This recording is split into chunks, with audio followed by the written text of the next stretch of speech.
People starting to come in now. We'll give it a minute.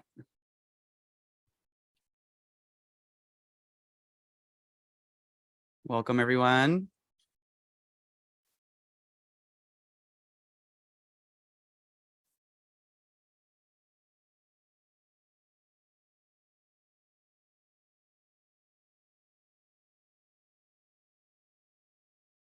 Thumbs up. Thank you for the lone thumbs up.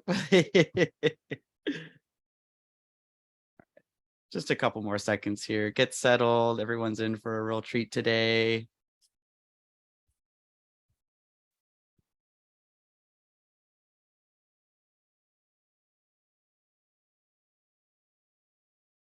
Right. Just coming. All right, so we'll just get started here. So welcome everyone to the third session of ANA's Native American Heritage Month. We're so excited to have you all here, joined by Dr. Melissa Lewis and of course, Commissioner Kunesh. Just a couple housekeeping things. The chat is open. So if you ever want to kind of comment on things that are happening, feel free to chat amongst yourselves in the chat box. But if you have any questions for Dr. Lewis or Commissioner Kunesh, please utilize the Q&A function located on the bottom bar as well. So just don't ask any questions in the chat, we might miss them. So yeah, so we'll get started here. So we're obviously joined today by Dr. Lewis and Commissioner Kunesh. Commissioner Kunesh is of Standing Rock Lakota descent and is the Commissioner of the Administration for Native Americans. In her role as Commissioner, she serves as the Deputy Assistant Secretary for Native Affairs and as Chair of the HHS Interdepartmental Council on Native American Affairs. She has worked at the Native American Rights Fund and has held appointments as the Deputy Undersecretary for Rural Development at the U.S. Department of Agriculture and is the Deputy Solicitor for Indian Affairs at the U.S. Department of the Interior. So welcome, Commissioner. In the language of my Lakota relatives, good day, all of my relatives here. We're all related in Native American Heritage Month. And it's my absolute pleasure to welcome you today. We have another outstanding, wonderful event planned for you. And I just would like us to appreciate with so much gratitude what an honor it is for us to really be able to recognize our ancestors in this way, and those who have walked this land for so many generations, who have passed down their wisdom to us and their traditions and their stories and their ceremonies and all of that connect us to our braided heritage that we're celebrating for the whole month. And it is my wonderful pleasure and privilege, I should say, to introduce Dr. Melissa Lewis, who I met this summer in Oklahoma. It was a hot, steamy day of 107 degrees where I was visiting her program, Cherokee Little Seeds, a language immersion program. And we went out for a walk after visiting with the children and parents to her Three Sisters garden. And there I encountered a rattlesnake. It was a pretty phenomenal experience that I'll never forget. Dr. Melissa Lewis is a citizen of the Cherokee Nation. She's the program director for the Cherokee Little Seeds program that I mentioned. She's also an associate professor of family and community medicine at the University of Missouri School of Medicine. And her work includes co-creating and evaluating Cherokee cultural programs and community building through reconnection, such as reconnecting with traditional Cherokee ecological knowledge and culture and history and land and language. And in directing this Cherokee Little Seeds program, she's bringing infants and mother language together in a total immersion program. It's just really phenomenal. Her research has contributed to the body of work that demonstrates that Indigenous cultures, and that's language and foodways and cultural and historical knowledge, all relate to improving health and well-being. So without any further ado, Dr. Melissa Lewis. Thank you so much, Commissioner, for that very kind introduction. And I will also not forget that day. It's not every day that someone tells you you're about to step on a rattlesnake. You know. So I owe you one, a really big one. Well, here we are. Thank you. I'll Yes. leave it to Yes. you. Well, I'm honored to be here. Thank you so much for allowing me and allowing our group to kind of share our story about Little Cherokee Seeds. And also, thank you for letting us live this dream. We are beyond grateful and are excited to tell you about it today. So let me share my screen with you all. Okay.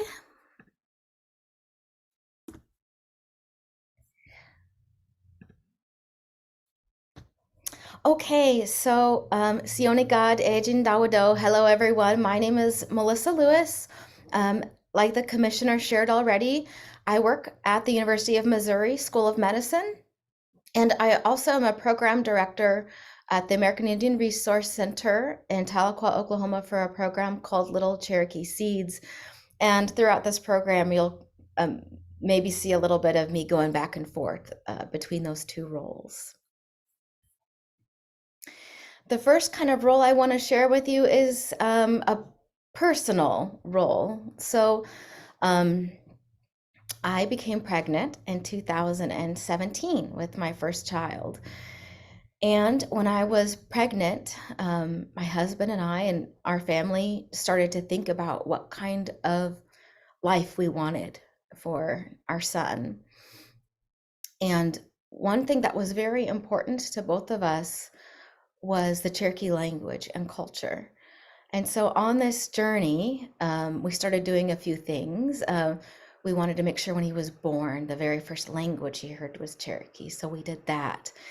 And we started thinking about how can we teach him the Cherokee language? We are second language learners. We are not fluent. We made rules in our house, like if you can say the word in Cherokee, only ever say it in Cherokee. We started teaching aunts and uncles and grandparents Cherokee so that he would only hear Cherokee. And it was good. His first words were in Cherokee and we were excited. But as many of you probably know with children, they outshine you very quick. I'm not conversational. So we took him sort of as far as he could go with the language. And then we started asking speakers to spend more time with him. And then I visited a few libraries where we would take him to reading hours. And I saw that other people who spoke other languages would bring their families there with their babies to learn English. And it was a 30-minute short program. People would do, if anyone's ever been to a library reading hour, they're really delightful. There's a story, sometimes puppets, there's almost always bubbles. And I thought, wow, this would be a good opportunity for Cherokees 0 to 3 to be able to start their journey with the Cherokee language, because nothing existed to train babies or teach babies how to speak Cherokee under the age of 3 when my son was born. So I shopped this idea to some friends and colleagues, and we came up with a Cherokee reading hour. And that started in 2018.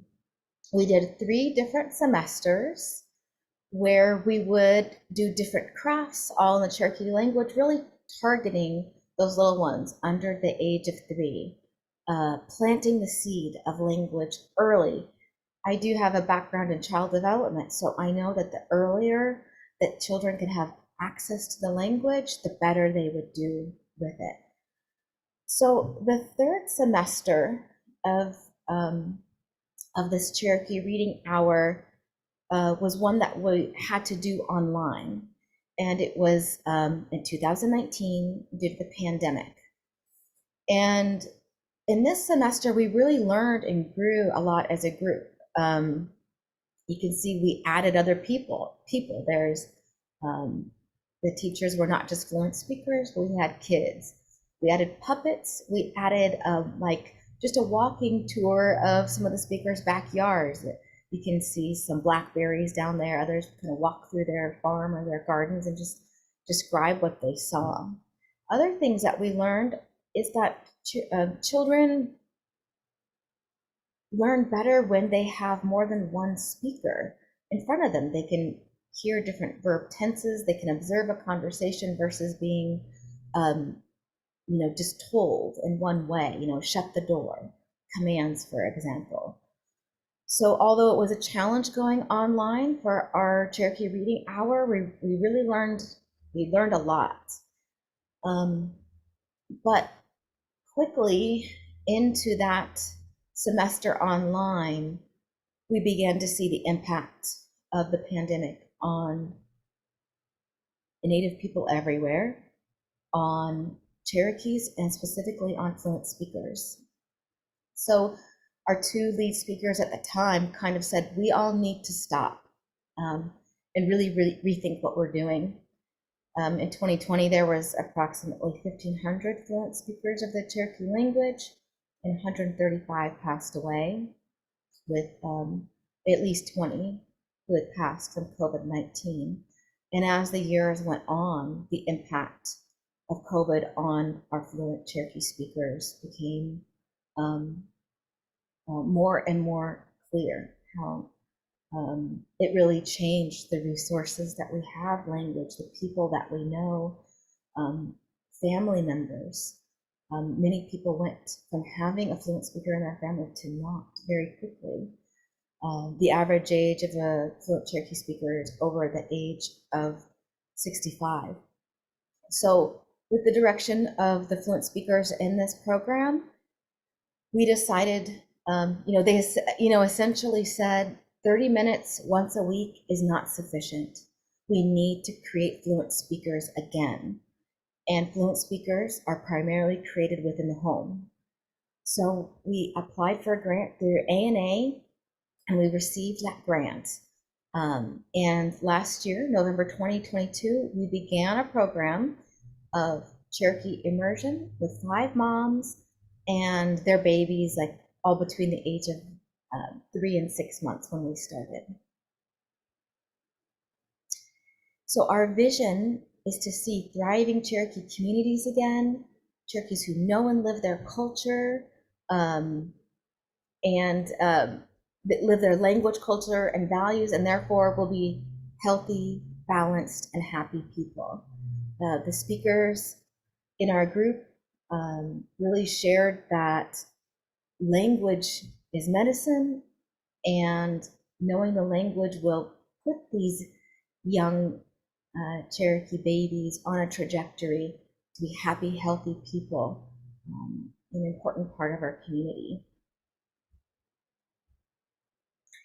So we created these goals to launch a Cherokee language program for mother-infant dyads. My personal experience was that during the pandemic, I was able to work from home, and I was able to see really what it was like to have the privilege of being home with my child every day. I was able to nurse until he was almost 3. I was able to maintain this close relationship with him. And we know that Cherokees and many Indigenous communities are matrilineal, matriarchal, and the relationship, not saying anything bad about fathers, that's a very important relationship as well. But we know that this relationship between mothers and children are part of what is needed to maintain our culture and to maintain our language. So we were very intentional about wanting, if we're going to bring back the language, to have mothers to be a part of the program as well. We would love to have fathers and whole communities be a part of the programs in the future too. The second is to increase the Cherokee language skills of children. We really wanted to be able to provide an opportunity, provide an environment for these babies to learn and become very skillful in the Cherokee language. We really wanted the moms to be there. We know Cherokee language is a level 4 difficulty, one of the harder languages to learn. And so our goal for the moms was that they would learn Cherokee language to be able to communicate with their child, to be able to take it home and use it at home, but we also wanted them to learn about Cherokee cultural practices. We kind of call them matriarchs in training. We want them to be able to have access to the knowledge around Cherokee culture with the goal of them sharing it and spreading it in their communities. So the speakers decided the method that they wanted the babies to learn Cherokee language, and that is a full immersion method in an environment that mimics as best we can how our first language speakers learned the Cherokee language themselves. So that means a family environment in which children observe and participate in daily Cherokee practices, cooking, cleaning, chatting, participating in traditional seasonal cultural activities using only the Cherokee language. So as we set out on this journey, there were some things that we wanted to do to be prepared.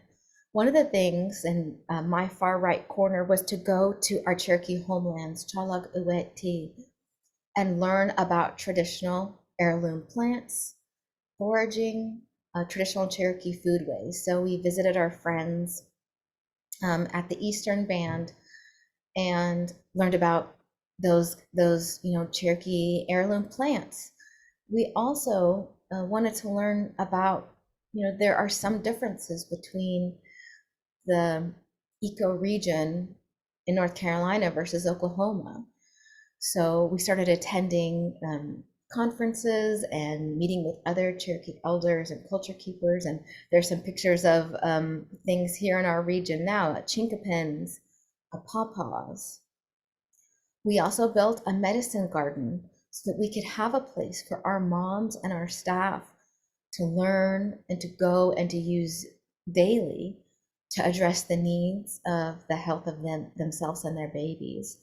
And in the upper left-hand corner is an example of, we wanted to look at some model schools that use kind of methods that made sense for us as Cherokee people. We visited an outdoor Waldorf school, and we really got to know, like, what does it look like to be outside year round? So those were the things that we did to prepare for the program to start. The program is one of several programs at the American Indian Resource Center. This is a nonprofit that has been in existence in Tahlequah, Oklahoma for over 40 years and provides amazing opportunities for over 10,000 American Indians within our Cherokee Nation reservation every year. So it was a great fit for us to partner with them. And just a few years back, they acquired this camp, Camp 7 Star, and it's located on Lake Tenkiller, and it was purchased, or rented is a better term, from the Corps of Engineers. So we have a fairly long lease with access to 260 acres of wildlife, native plants, foliage, and beautiful sparkling water. And so we decided that we would build a cabin, which we're moving into next week, that would be surrounded by these 260 acres of nature, where we want our kids to grow up and be healthy and learn to be Cherokee people. And we do have a cabin, but our program is primarily outdoors. So some of the key features of the program is, again, recreating the home environments and the environments that the fluent speakers learn to speak in. A classroom setting is just not sufficient. So if you were to visit us, we don't have teaching materials, books, coloring pages, note cards, or even Blackboard. We're very lucky to be a tribe that has a written language, but between the age of 0 to 3, our focus is recreating how the speakers learn. So they laugh like, oh, of course our parents didn't like write up how to say something in Cherokee. They just said it. They lived their lives. And we will get to the written language later. And also, we just live and work in a small community only in the Cherokee language. We, as I mentioned before, are primarily outdoors. So we do not allow screens, no screen times. We don't allow plastic toys. We really try to use nature as toys for the children. Another focus is healthy, traditional Cherokee foods. So they make daily home cooked meals that are high in vegetable, fruits, whole grains, and legumes. Like I mentioned before, we have a medicine garden, but we also have a food garden. I'll show you some pictures in just a second, and are working to have an outdoor kitchen. Out on that 260 acres, they have foraged, and we go to other sites to do our hunting and fishing as well. So, if we had to narrow down a curriculum, we say our ecology and our season, those are our curriculum. So we participate in the activities that are appropriate for when it is time to do them. I'll show you a video in just a little bit of us making kaneji, and that is a hickory nut soup. And so we can't put on a calendar like we would in a traditional school, like, okay, Thanksgiving is coming up. This week we're going to talk about turkeys. It doesn't quite work like that. The hickory nuts fall when they want to fall. We can't tell them to fall on November 10th. When the hickory nuts fall is when we start to collect them and when we make our soup. And it also requires us to pay attention to the land. And Cherokee language was created with these activities and with the land. So this is how we were told we were supposed to teach the language. Other things that we do, we are very food centered, but we don't do just food. Other parts of our curriculum include like traditional Cherokee crafts, making jewelry, making baskets, and also participating in traditional games like marbles, for example. And I wanted to share a quote that I think really speaks to the heart of our program. One of the teachers says, Phyllis Sixkiller says, "I don't want to just create Cherokee speakers. I want to create Cherokees." And the more I think about that, the more we think about that, it means that we're putting these young people on a trajectory, mind, body, and spirit, to act Cherokee, to think Cherokee, to talk Cherokee. And of course, the language is a perfect avenue to do that. And linguists even have, many theories that tell us our mind thinks in a different way based on the languages that we were taught. And so our language is an avenue to create Cherokee people, but it keeps us really thinking about the mind, body, spirit of these babies, of their moms, of their families, and the community. So I wanted to share some examples of what our activities look like. At the top, I think that's some mushroom cooking outside, some of our meals. Sangi inige ehi ale jawaj. Wild onion and eggs at the bottom. I think we got some rabbit cooking, or we also did squirrel. And the bottom left is a Georgia candy roaster squash. This is a quintessential Cherokee squash that we know that was cultivated by Cherokee people. In our garden this year, we grew about 1,000 pounds of squash. So we just have a new menu this past week we're working on, and we have squashed 2 days a week. So we're able to, use the foods throughout the fall and the winter from our garden, which is really exciting. In addition, there's some other kind of craft activities. There's some foraging, there's some working in the garden, corn husk dolls, making ribbon skirts, making clay beads for jewelry, dyeing our baskets using walnut dye, and just being outside. It means a lot. The picture in the top right corner, getting our babies attuned to our environment instead of being in front of screens. There's a picture of, I think it's a lolo in Cherokee, a shell, and learning about the life cycles of bugs, of snakes, of our trees, of our plants. And that's what just being outside can do. One of our goals for this project was to document what we did. We didn't say this is the curriculum we're going to do.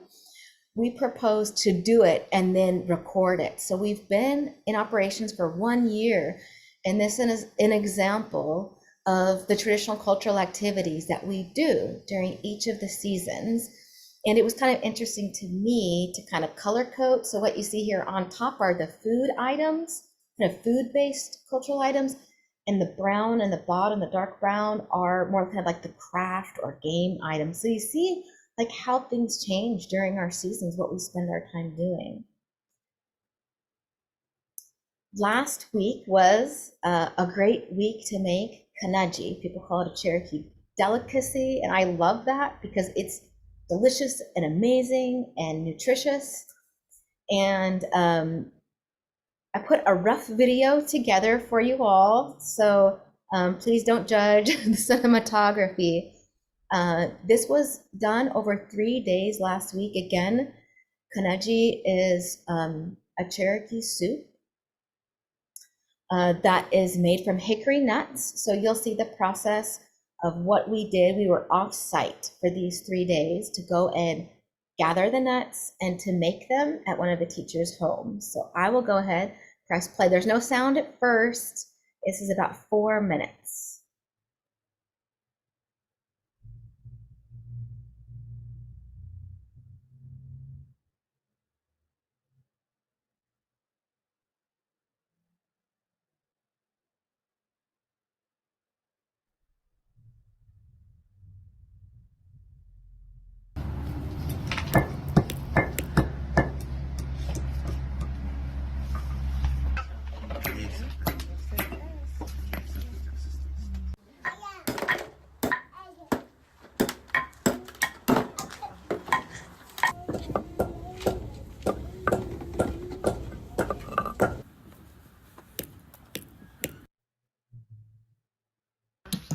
Chú tổ chú thách, nó cũng sống hết, còn nó squat lắm, sống còn nó squat lắm, nó ấy lính này có kể lên nào này, tao vô chỉ lâu hết, nó chỉ, anh chỉ sang,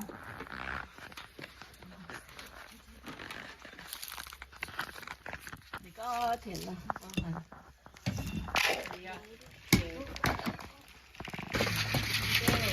Då har det nog så lätt sen där den är då vi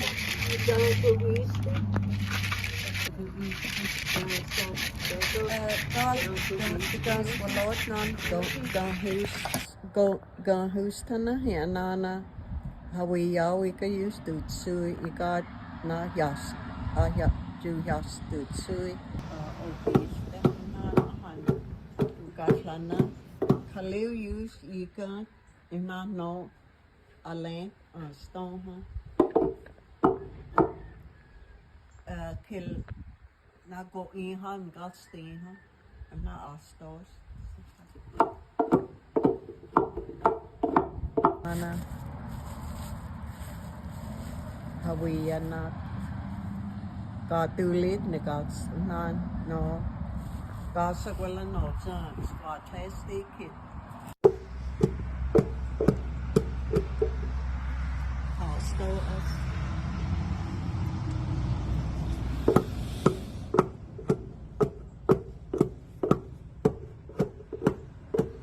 Tita witi kan mochilas kanats only stored take a little ton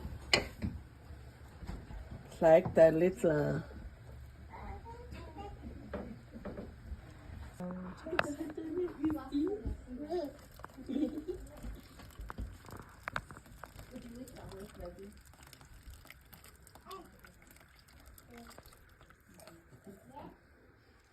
Where did the doctor says this?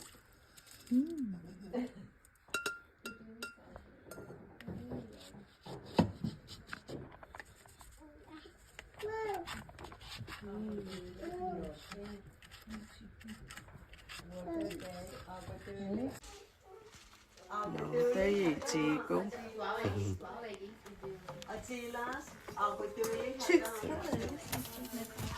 nghe nó hoa tí nè tụi nó Okay,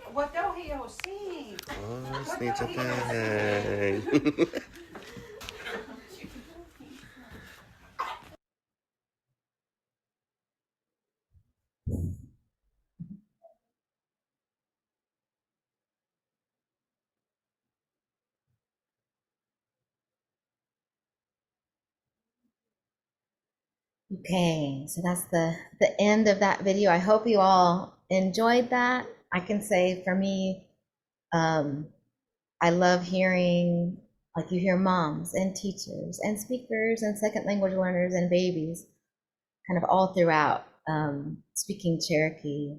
And it also makes me think, gosh, this is such a nutritious food. Like many other indigenous people, Cherokees suffer from heart disease at disproportionate rates. It's the #1 killer of Cherokees ages 30 and up.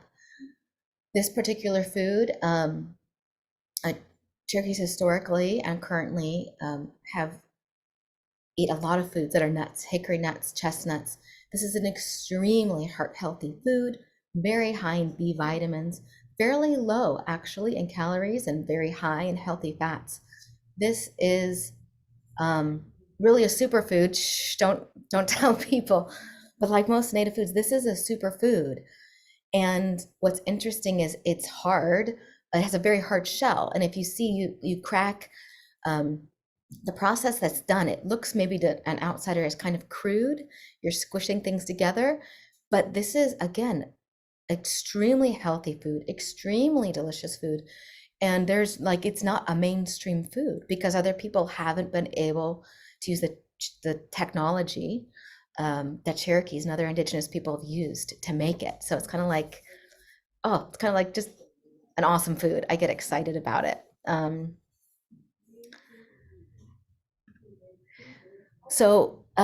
wanted to share this with you, this quote. We had a 1-year anniversary. We had a celebration with moms and their families. And this is what one of the moms said. This program changed the whole direction and lifestyle for my family in such a positive way. From speaking, eating habits, and food choices, cultural activities, and knowledge about food and medicine, I can now pass down for generations. But it all goes back to our culture. And that is where I find happiness within myself. I have really found myself here with Little Cherokee Seeds and my culture. I'm very thankful for that. And I owe it all to the speakers and founders, Wado. So, as part of the staff of the program, like this is all we need. All we need to know is that this is changing people's life for the better. And in fact, the other day I was in the kitchen with one of the moms, this mom, and she was talking to another mom and said, I can't even go to a fast food restaurant anymore. I'm not going to name which one.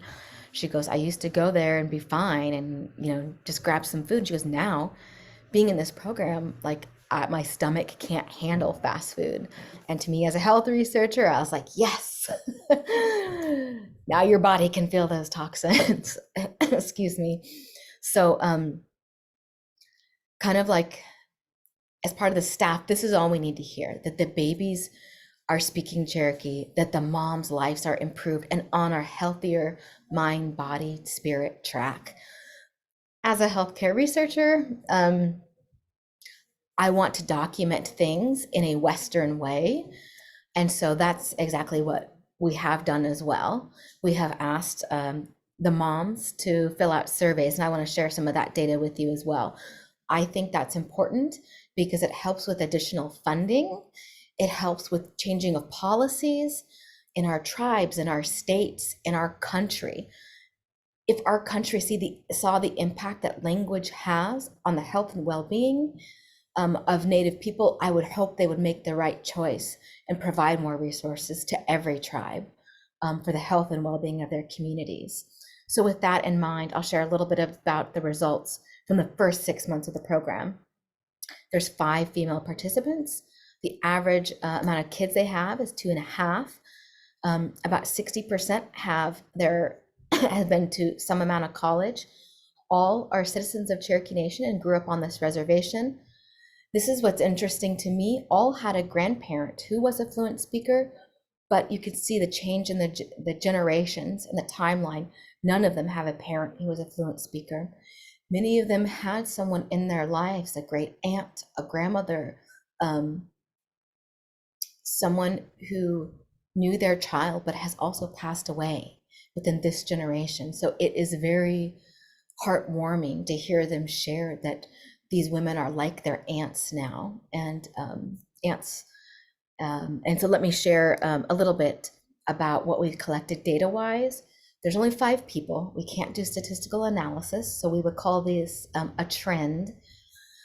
But anything in green means it's improved. So the ability to speak and understand their language improved, and to speak it every day. They rated their connection to their Cherokee tribe, that increased. They rated their knowledge of Cherokee values and lifeways, which also increased. Then we asked them about, maybe what they learned and what has changed in their lives. I love this first one. The percentage, again, from baseline to 6 months of their home, or all of their food that was pre-colonial Cherokee foods, has changed from 21% of their diet to 33%, which is exciting. For some reason, their edible plant knowledge, it decreased a little bit. That could be for several reasons. Sometimes we rate ourselves higher, and then when you see all there is to know, you realize you didn't know so much. That might be the reason, it might not be.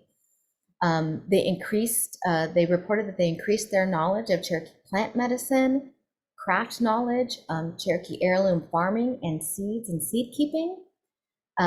Traditional fishing didn't change very much. We've only fished once this year, something we're hoping to increase next year. And their knowledge of traditional Cherokee hunting increased as well. I wanted, again, kind of in the spirit of my health researcher mind, to kind of put these results in context. A lot of amazing research is being done right now about traditional cultural activities and how that affects Indigenous people's physical and mental health. And when I refer to traditional cultural activities, that could mean language, foodways, traditional games, stories, and history. A quick literature review, and I can do a really long one because it's really exciting to me, but I'll try to make it just a couple slides here.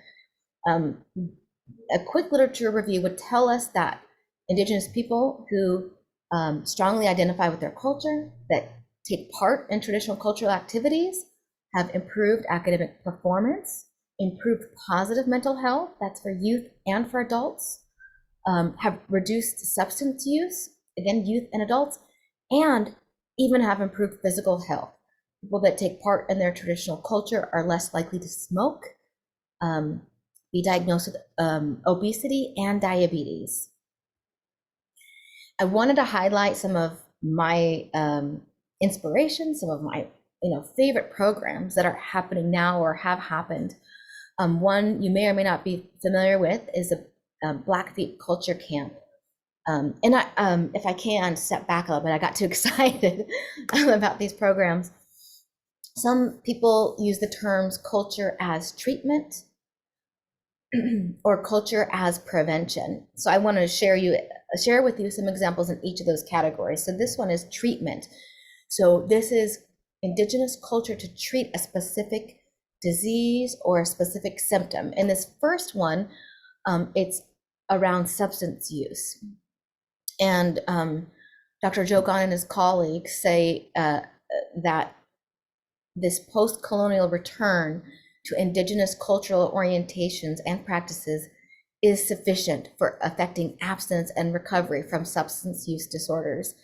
They gave their participants an alternative to residential treatment, and that was the seasonal cultural immersion camp to approximate day-to-day experiences of their pre-reservation ancestors. The next one is about canoe journey. Excuse me. A little frog in my throat here. And so that was in relation to folks in Salish folks in the Northwest coast. And this project found that youth that participated in this program also had reduced substance use. They participated in the canoe journey, and after they had increased cultural knowledge and identity, improved hope, optimism, and self-efficacy, which is like self-confidence. Another study that I'd like to highlight is the Hula study by Dr. Kahola Kula and colleagues. That's another one where there was a control group, and the experimental group learned hula. And as many of you may know, it's not just dance. They had elders that taught Native Hawaiian worldview. They found that compared to the control group, there was reduced blood pressure. An older study, but very important study called Pima Pride, having to do with Indigenous folks in Arizona, had again an experimental group and a control group. And the control group was the culture group, essentially. There was, and they were trying to reduce diabetes, again, this cardiometabolic disease kind of syndrome. And they found out that people that participated in a cultural group, learning about the culture, participated in cultural activities versus a very rigorous experimental group, people met to do exercise at a specific time. The culture group had reduced blood glucose. So these are, to me, really important studies to know, and maybe to help us all along to push culture, to get us the resources we need. And to kind of push a little bit farther is to kind of step back and say, we want to not just treat diabetes and substance use disorder, we want to prevent it. And there's a few studies I wanted to share with you real quick. One takes place here at Cherokee Nation, and I'm on the research team. We followed these young adults for 2 years. This particular program started in the 80s, grassroots program, and these folks meet in December. They're selected by Cherokee Nation. They learn, they do weekend classes about Cherokee culture, history, language. They do that for several months. And then they ride their bicycles from our old capital, New Echota, Georgia, to our current capital, where I am today, Tahlequah, Oklahoma. We followed them. We did surveys with them. And at the end, and even 6-month follow-up with these young adults, they had significantly improved mental health. Their depression was significantly statistically reduced, statistically improved positive mental health, stronger cultural connection, and that remained that way 6 months later. Another project we launched through AIRC this last year was Camp TSEC, a small sample, but 7. And this is where we had folks 9 to 19 learn about traditional Cherokee ecological knowledge. They had improved connection to nature, Cherokee values, identity, positive mental health. There are many studies about traditional Indigenous foods and their effects on folks. One I wanted to share with you is Healthy Roots. This takes place in the kind of the upper Northeast. They gave their participants for 3 months a basket of traditional Indigenous foods, and the results were amazing. Not just weight loss, body circumference, BMI. They had a reduction in A1C, fat.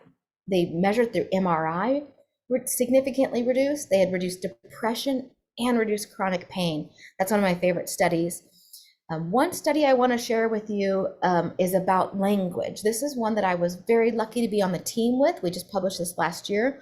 We looked at publications from around the world that looked at Indigenous language use and their effect on health, physical health, mental health. We even looked at educational outcomes, crime, etc. And what we found was that the majority of these studies had language use had a positive health effect in those categories. 62% of the studies were positive. 17% was a neutral effect. 21% was a negative effect. And if you take a look at the article, you can see that many of those studies were done in Central and South America, and they were about education, and they used an English measure of like math or reading. So, that's what really makes up the majority of those negative effects, was that they were asking people who knew an Indigenous language, probably their first language, and English or Spanish, to test in another language. So really, That report found that language use and revitalization are protective factors for the health of Indigenous populations. Again, if I can just, continue to follow this thread, in summary from literature that I've looked at, we know that Indigenous health and well-being is holistic. It's physical, emotional, social, and cultural. I didn't talk about this today, but we know colonization and ongoing discrimination degrade the health status of Indigenous people, but culture and the act of cultural revitalization and decolonization relate to improved health and to a positive health status. The research is, to me, becoming very clear that Indigenous traditional cultural practices like food, language, and cultural activities are preventative measures to prevent physical and mental health risks. And not only that, we're seeing evidence that they treat health, both mental and physical health risks and diagnoses. One note, and I'm going to finish up quickly, but I wanted to share something that was just really, that stood out to me. The opportunity to have a grant through ANA has given us an ability to grow the economy of Indigenous people. In our region, and in the upper right, you'll see we have fluent speakers. We are able to pay fluent speakers to come visit and share their knowledge with us weekly. We are able to hire local chefs, Indigenous chefs, like Taylor Barton or Justin Phillips from the Bird and Bison, to be able to, Taylor comes and helps us with our menu and teaches the moms how to make food, how to prepare the foods that they've grown in our own gardens. We've also purchased Biddy Baby foods and foods from Ramona Farms. And one we're really excited about that just launched last week is a collaboration with the Indigenous Peoples Task Force, where we got to purchase some Indigi baby food. We're so excited about that, and so grateful for the opportunity. Thank you to ANA for the ability to let us live this dream we have for our language and our community. Thank you to American Indian Resource Center. If you want to see more cute baby pictures, we try to post weekly at Little Cherokee Seeds. If you're interested in looking at any of the articles that we've published, there's a list here. I know it's hard to see, but let me know and I can share it with you. And thank you all for your time today, for this opportunity. Happy Native American Heritage Month. I will stop here and be happy to answer any questions. Thank you. Wada. Wow, that was pretty awesome. Incredible. Wow. Yeah, we always love cute baby pictures, right? Yes. What a journey you've had. And I don't have a question as much as maybe a reflection about, I think you said something through this language, I want to create Cherokee. And then that became the mind, body, and spirit, especially when you're thinking Indian, it just infuses you. And I just thought that was a beautiful expression. So I'm going to take that with me. Yeah, that moment particularly stood out for me as well. Like, you're not creating Cherokee language speakers, you're creating, I was like, oh, wow, I never thought about it that way. Yeah. And Well, it's so powerful just to think about, how different, Indigenous groups can really take that as well. And when they're kind of thinking about their language programs and stuff like that. I actually had a question for you, Dr. Lewis. I guess, I know you mentioned a couple organizations, but as far as like immersing youth or infants in language, are there any other language programs out there that gave you inspiration for what you're doing? yes, definitely. We actually just came back from New Mexico, and there's the Keres Language, the Keres Children's Learning Center, KCLC. Yeah. Visited their program. We have visited the Sauk, the Navajo program, and also in Albuquerque. We've had Nailima Geisen come visit us and it's about their program in Hawaii. There's some great programs, Anishinaabe programs. One of my friends and colleagues, Migas Gonzalez, and I talk. That is about the only program that I know that there is a parent and a child together. And many of these programs, it's interesting, we're all about a year old. So I'm really hoping, my dream is to have like a collective. I'll also say with the Sod K, and I'm not saying the whole name because I need to learn. We had them come and visit us, and that was amazing to see a Navajo immersion program starting with the collaboration of Melvathachi, who is a researcher at University of New Mexico, and she has the first and only Indigenous Language Acquisition Research Center. That blew my mind because she taught us that the way we teach babies and adults is like we're teaching English. We're teaching them nouns, cat, ball, like see, didn't run. And for Cherokee and many other Indigenous languages were, a polysynthetic. Again, I'm a learner, so I might not be saying this all correctly, but I learned that our babies, they don't learn nouns first. And for me, I can probably name you 500 nouns in Cherokee, but I can't conversate because I learned it as if it was English. I didn't learn the verb base. It's a verb-based language. Verbs can come in 20,000 ways.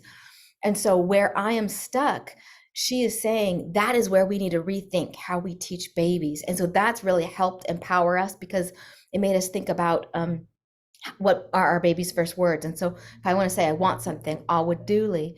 But some of our elders say they hear our babies when they were little, not anymore, say the root dool. Those are their first words, and then they learn to build on them. I could go off, but we're so great. We're so lucky to have people share their experiences with us all over the country. Yeah, that's fascinating, isn't it? I mean, it really just goes to show how language really does inform the way you think and how you perceive certain things, right? And how colonized our learning methods even are. Yeah. This is actually a really good segue into our first question from Sarah Bott. Dr. Lewis, how has your management and involvement in this program affected your own cultural identity? Oh my gosh. It's kind of like that, the more you know, the less you know, Right. really. You know, the commissioner's first thought that you kind of shared with us, that is based on Phyllis Sixkiller. She is a fluent speaker. She's been speaking this her life. It was her first language. That is nothing that I would ever be able to know.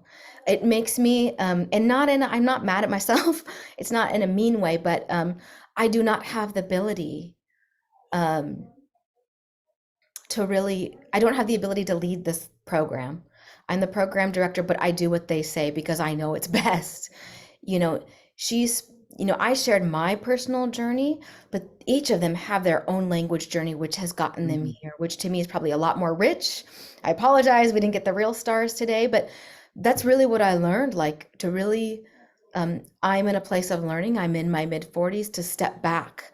And I'm in a place where my role is to assist to get things done. My language has improved a little bit.